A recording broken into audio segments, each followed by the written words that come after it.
Away from the country's politics to the UK, and British Prime Minister Theresa May has promised to work with humility and resolve as the government prepares to outline its legislative programme later. Brexit was expected to dominate a speech by Queen Elizabeth II as she carried out a state opening of Parliament following the election on June 8th.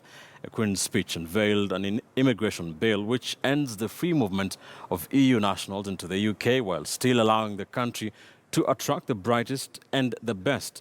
The bill also states that EU nationals and their families will be subject to relevant UK law.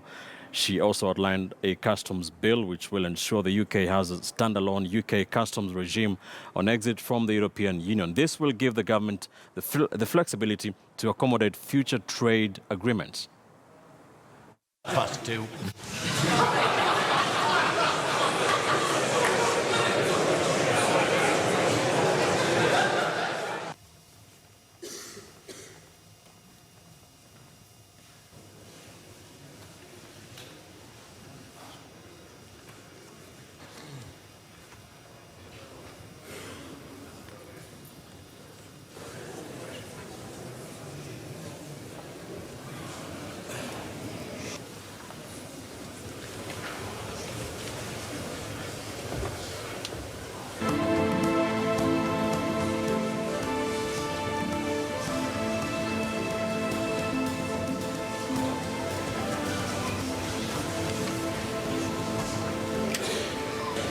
My Lords and members of the House of Commons,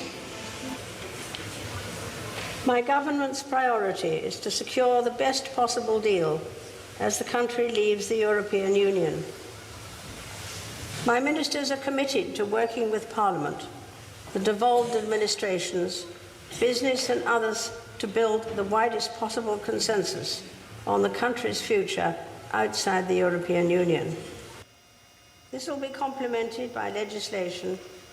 My government will seek to maintain a deep and special partnership with the European allies and to forge new trading relationships across the globe.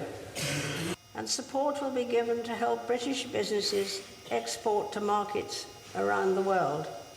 This will include bringing forward measures to help tackle unfair practices. My government will initiate a full public inquiry into the tragic fire at Grenfell Tower to ascertain the causes and ensure that the appropriate lessons are learnt.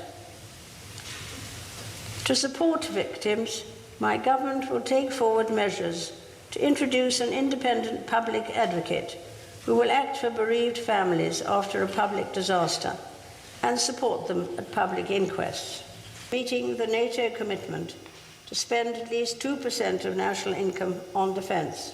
In the light of the terrorist attacks in Manchester and London, my government's counter-terrorism strategy will be reviewed to ensure that the police and security services have all the powers they need and that the length of custodial sentences